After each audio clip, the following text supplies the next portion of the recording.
ఈ cinema journey ఒక 1.5 year క్రితం స్టార్ట్ అయింది. అప్పటి నుంచి ఈ రోజు వరకు, ఈరోజు ఇదిగో మళ్ళీ కలర్ బట్టలు వేసుకునేంత వరకు ఏదో జరిగింది. అది మేము చేసిన ప్రతి మూమెంట్ కావచ్చు, ప్రతి పోస్టర్ కావచ్చు, రిలీజ్ చేసిన టీజర్ కావచ్చు, ఏదైనా సరే ఏది మేము ప్లాన్ చేసి జరిగింది కాదు.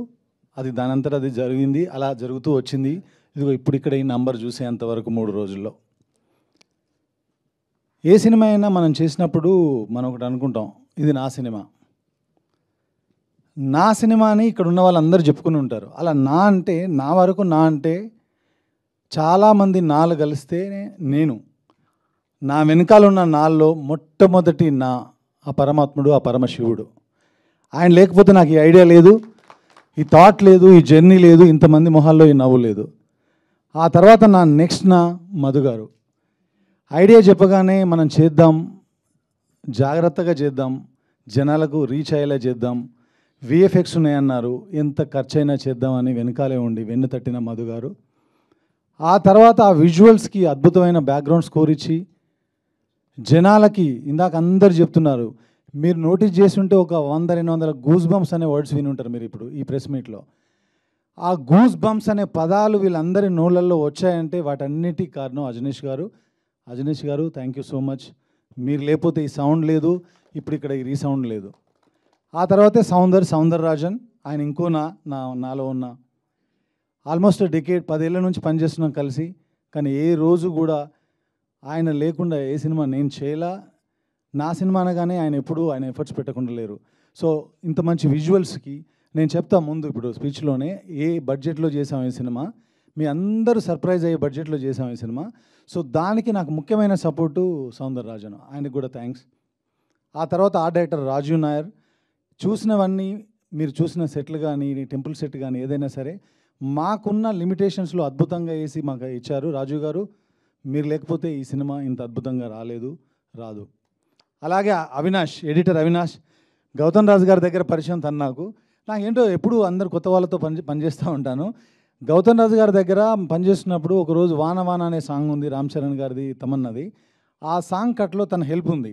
ఆ రోజు నాకు ఆయన మీద ఒక ఇంప్రెషన్. ఆ తర్వాత ఈ సినిమా చేయాలనుకున్నప్పుడు తను అంటే సినిమా చేయడానికి వచ్చినప్పుడు నేను ఒకటే అనుకున్నా, చాలా కష్టపడతాడని. కానీ నిన్నటి వరకు కూడా ఆఫీస్ వదిలిపెట్టి వెళ్ళిపోలేదు. ఆఫీస్లోనే ఎడిటింగ్ రూమ్ ఉంటే. గౌతమ్ రాజు గారు అంత గొప్ప భవిష్యత్తు నీకు ఉండాలని కోరుకుంటున్నాను Avinash. Thank you so much. తప్పకుండా నీకు మంచి భవిష్యత్తు ఉంది. చాలా హార్డ్ వర్క్ చేసావు ఈ సినిమా కోసం. అలాగే మిగతా టెక్నీషియన్స్, ఈ సినిమాకి పనిచేసిన ప్రతి ఒక్క టెక్నీషియన్, స్టిల్ ఫోటోగ్రాఫర్ రాజశేఖర్ గారు కావచ్చు, మిగతా వాళ్ళందరూ పేరున వాళ్ళందరికీ కృతజ్ఞతలు. మీరు అందరూ పనిచేశారు కాబట్టి ఇది నా సినిమా, ఈరోజు నా ఓదెలా 2. ఆ తర్వాత యాక్టర్స్ దగ్గరికి వస్తే, ముఖ్యంగా ఓదెలా 2 అనుకోగానే ఈ క్యారెక్టర్కి ఎవరైతే బాగుంటారు అనుకున్నప్పుడు తమన్నా లోపలికి వచ్చింది. ఈరోజు మీరు అందరూ తమన్నా 20 సంవత్సరాల తన కెరీర్ ఒకవైపు, ఈ సినిమాలో తన పాత్ర ఒకవైపు అని ప్రేక్షకులు చెప్తున్నారు. దానికి అంత అద్భుతమైన నటన ఇచ్చిన తమన్నాకి, తను పెట్టిన ఎఫర్ట్స్కి, తన వెనకాల ఉన్న టీంకి, నీతాలుల్లా మ్యామ్ గారికి, అందరికీ పేరున థ్యాంక్ యూ సో మచ్. ఆ తర్వాత తిరుపతి. ఎప్పుడు నన్ను ఫ్యామిలీ అని అంటుంటారు వశిష్ఠ గారి విశ్వరూపం. ఆయన ఇప్పటివరకు ఎన్ని సినిమాలు చేశారో, ఎన్ని సినిమాల్లో మీరు ఆయన గుర్తుపెట్టుకున్నారో నాకు తెలియదు. కానీ ఈ సినిమా తర్వాత నుంచి తెలుగు సినిమా ఇండస్ట్రీ తనని నెత్తి మీద పెట్టుకుంటుంది. తప్పకుండా రాబోయే రోజుల్లో అద్భుతమైన పాత్రలు చేస్తూ, అద్భుతంగా మనందరినీ అలరిస్తూ, he's going to stay here for long time. All the very best. ఆ తర్వాత సినిమాలో ఉన్న యాక్టర్స్ అందరూ, శ్రీకాంత్ అయ్యం గారు కావచ్చు, ఆయన నాగమహేష్ గారిలో మంచి వక్త ఉన్నారని ఈరోజు అర్థమైంది, నాగమహేష్ గారు. సో శ్రీధర్ గారు, అనిల్ గారు, ఇక్కడ ఉన్న యాక్టర్స్ అందరూ, మా వంశీ గారు, గగన్. ఆ ఫస్ట్ సీన్లో చాలామంది అన్నారు ఏ రెఫరెన్స్ ఉంది ఈ సీన్, కానీ నా సినిమాల్లో మీరు చూసుకోండి ఏ సీన్లకి ఏ రెఫరెన్స్లు ఎక్కువగా ఉండవు, కథకు కూడా ఉండవు. కథలు కూడా మీరు చూసి వెతికి పెట్టినా కూడా మీకు ఏ కథకి ఒరిజినల్ స్టోరీ ఏం దొరకదు. నేను సమాజంలో చూసే రాస్తుంటాను. అవి ఏ స్థాయికి వెళ్ళినా, పాన్ ఇండియా స్థాయికి వెళ్ళినా, లేదంటే లోకల్ స్థాయిలో ఆగిపోయిన నా కథలన్నీ నా దగ్గర, నా లోపల పుట్టినవే. సమాధి శిక్ష కూడా నేను రీసెర్చ్ చేసి రాసిందే. సమాధి శిక్ష సీక్వెన్స్ అంత బాగా పండడానికి ముఖ్య కారణం గగన్. ఆయన కింద కూర్చొని ఏడుస్తుంటే టోటల్ సీన్లోని ఎమోషన్ అంతా కూడా ఎమోట్ అయ్యి ఆడిటోరియంకి పాకింది. అంత బాగా పర్ఫామ్ చేసిన గగన్ గారికి thank you so much. So ఇంకా స్టేజ్ పైన ఉన్న శ్రీధర్ గారు, మిగతా యాక్టర్స్ అందరూ. ఇక్కడ ప్రభావతి గారికి నేను ఫ్యాన్. సిటీమార్లో ఒక సీక్వెన్స్ చూసినప్పుడు అనుకున్నాను ఈవిడ లేకుండా సినిమాలు చేయకూడదు అని. అలాగే కంటిన్యూ అవుతుంది. ఎందుకంటే ఆవిడకి ఏం చెప్పక్కర్లేదు, చిన్న క్యారెక్టర్ చెప్పేస్తే ఇంకా ఆవిడే చేసేస్తారు. మనమే తగ్గించుకోవాలి ఇంకా ఆవిడ చేసిన పర్ఫార్మెన్స్ని. వద్దండి 2025లో ఉన్నాం, కొంచెం తగ్గుదామని. సో అంత బాగా చేసే ప్రభావతి గారికి ధన్యవాదాలు. సిరి, ప్రియా, మా డాలీ చిన్న పిల్లగా అమ్ము అని చాక్లెట్లు ఇచ్చుతూ నేను రచ్చ సినిమాలో చేపించాను. అలాంటి అమ్మాయి ఈరోజు ఈ సినిమాలో అద్భుతమైన క్యారెక్టర్ చేసింది, తనకు కూడా థ్యాంక్స్. అలాగే పూజ, ఈరోజు నేను బర్త్డే అని విన్నాను, హ్యాపీ బర్త్డే. ఆ క్యారెక్టర్ చేయడం అంత ఈజీ కాదు. కేవలం నా మీద నమ్మకంతో ఈ క్యారెక్టర్ చేశారు. ఎందుకంటే ఒక ఆడపిల్ల హీరోయిన్గా చేద్దామని ఇండస్ట్రీకి వచ్చి ఇలాంటి క్యారెక్టర్లో, అది ఒక రేప్ సీక్వెన్స్ ఇన్వాల్వ్ ఉన్న క్యారెక్టర్ చేయడం అంత చిన్న విషయం కాదు. కేవలం ట్రస్ట్తో చేసింది, అద్భుతంగా చేసింది. ఇందాక వంశీ గారు చెప్పినట్టు ఆయనకు కూడా కంఫర్ట్ ఇచ్చింది Pooja. Long way to go. Naveen, dress బాగుంది, కానీ ఇక నుంచి నటన కూడా బాగుంటుంది. కొంచెం ఇంప్రూవ్ చేసుకో. అవమానించడానికి కాదు, ఎంకరేజ్ చేయడానికి చెప్పాను. Okay, so all the best to everyone. Vamsi గారు అందరి గురించి మాట్లాడాను అనుకుంటున్నాను. ఇక ముఖ్యంగా శంకర్ గారు, సినిమా పోస్టర్ రిలీజ్ అయిన దగ్గర నుంచి మా సినిమాని నమ్మి ఈ సినిమా మేము చేస్తామని ముందుకొచ్చి ఈరోజు ఇంత దూరం తీసుకొచ్చి అద్భుతంగా డిస్ట్రిబ్యూట్ చేసి వరల్డ్ వైడ్గా 600 పైచిలుకు థియేటర్లలో రిలీజ్ చేయడానికి కారణం, నార్త్ ఇండియాలోనే 150 థియేటర్లో 160 థియేటర్లో రిలీజ్ చేశారు. అంత నమ్మకంగా నమ్మిన శంకర్ గారికి మంచి జరుగుతుంది, భవిష్యత్తులో కూడా మంచి జరగబోతుంది. తప్పకుండా నేను చేయబోయే సినిమాల్లో ఆయనతో 100% కలిసి ట్రావెల్ చేస్తాను నేను. థ్యాంక్ యూ శంకర్ గారు, ఇంత మంచి డిస్ట్రిబ్యూషన్ చేసినందుకు thank you so much. Suresh గారు, మీరు లేకపోతే కూడా ఇది లేదు. చాలా వరకు ప్రమోషన్లో కానీ మాకు మంచి ఐడియాస్ ఇస్తూ, మేము కొంచెం వర్క్లో బిజీగా ఉన్నా కూడా సినిమాని ముందుకు తీసుకెళ్ళిన సురేష్ రెడ్డి కొవ్వూరు గారు కూడా థ్యాంక్ యూ సో మచ్. అలాగే నవీన్ గారు, అలాగే సాగర్ అన్న, ఎక్కడున్నా సరే నా సినిమా అనగానే ఈ సినిమా అద్దరిపోద్ది అంతే అని గుడ్డిగా నమ్మే మీకు కూడా థ్యాంక్ యూ సో మచ్. వీటన్నిటి తర్వాత ఇప్పుడు ఇంకొక విషయం, బాలసుబ్రహ్మణ్యం గారు ఆయన ఎప్పుడు ఒక మాట అనేవాళ్ళండి. నాకేమో కొంచెం లో ప్రొఫైల్లో ఉంటాను, మీ అందరికీ తెలుసు. మనం ఎదిగామని మనమే చెప్పుకోవాలి, ఆ రోజులు పోయినాయి.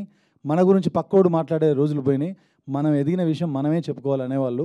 ఇప్పటివరకు ఎప్పుడు కూడా నేను ఏ స్టేజ్ మీద నేను చేసిన సినిమాల్లో నేను మాట్లాడిన మాటలు తీసుకోండి, ఎక్కడ ఏది గొప్పగా చెప్పుకోలేదు. కానీ పర్టికులర్గా ఈ సినిమా గురించి మాత్రం నేను చెప్పదలుచుకున్నాను. నాకు ఒక 4-5 ఏళ్ల క్రితం వరకు అసలు స్పిరిచువాలిటీ కానీ భక్తి కానీ పెద్దగా లేదు. కష్టపడిన దానికి ప్రతిఫలం వస్తుందని నమ్ముకుంటూ వెళ్ళేవాడిని. అలాంటిది ఈ సినిమా, నేను ఇంటర్వ్యూల్లో చెప్పాను, మీతో మాట్లాడిన ఇంటరాక్షన్స్తో చెప్పాను, ఇది నేను రాయలేదు, ఆ పరమాత్మనే రాయించాడని.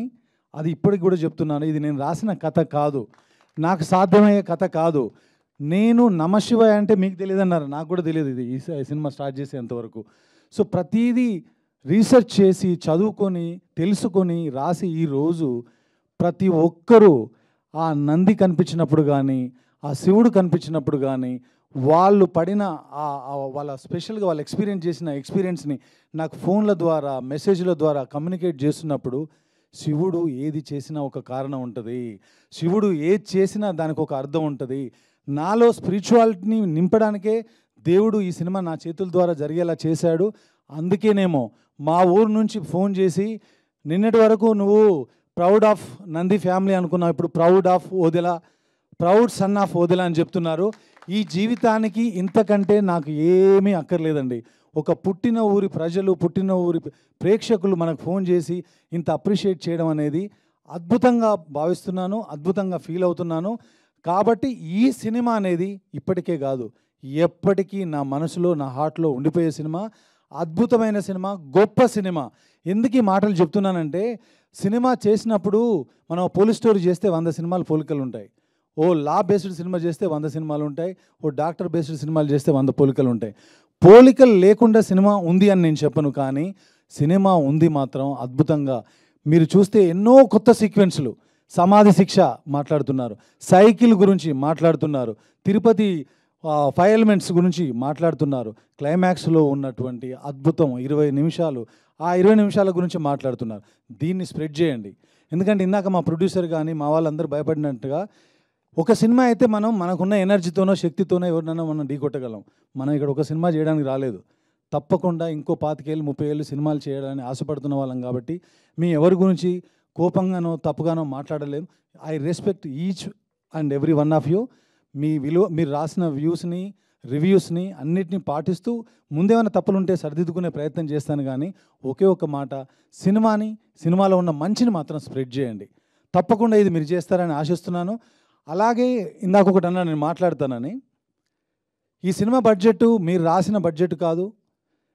చాలామంది అనుకుంటున్నారు బ్రేక్ ఈవెన్ అని ఎప్పుడవుద్ది. దీనికి మీకు ఒక విషయం చెప్తున్నానండి మీడియా సుముఖంగా, ఈ సినిమా రిలీజ్కి ముందే బ్రేక్ ఈవెన్ అండి. అది మేము చేసింది కాదు, ఆ పరమాత్ముడు చేసిన విషయం. జనాల దగ్గరికి వెళ్ళకముందే ఈ సినిమా బ్రేక్ ఈవెన్ సినిమా.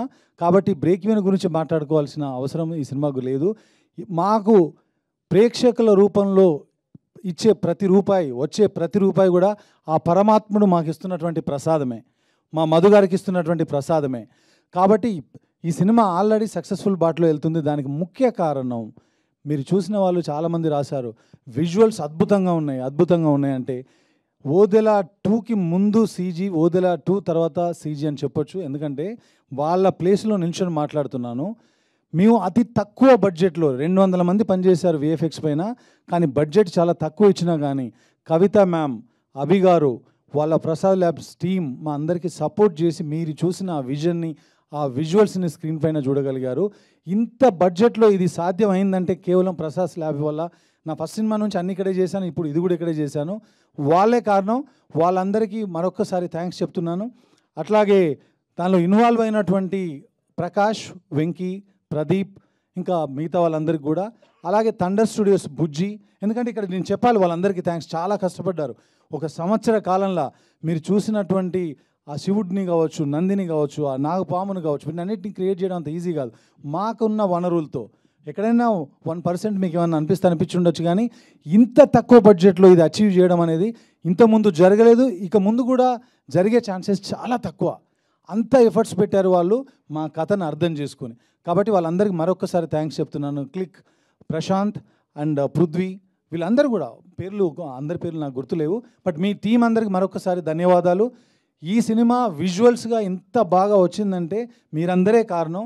మాతో పాటు మీ అందరికి మరొకసారి థ్యాంక్స్ చెప్తూ, సినిమా చూడని వాళ్ళు థియేటర్కి వెళ్ళి తప్పకుండా ఈ సినిమా చూస్తారని, ఆ శివ దర్శనాన్ని మీరు దర్శించుకొని ధన్యులు అవుతారని భావిస్తూ thank you so much. Thank you Sampath గారు, thank you so much. And ఒక మాట షేర్ చేద్దాం అనుకుంటున్నాను మీతో. So there is a place called Yaganti. సో చిన్నప్పుడు మమ్మల్ని ట్రిప్కి తీసుకెళ్లారు. అందులో ఒక నంది ఉంటుంది. సో బ్రహ్మం గారు చరిత్రలో రాశారంట.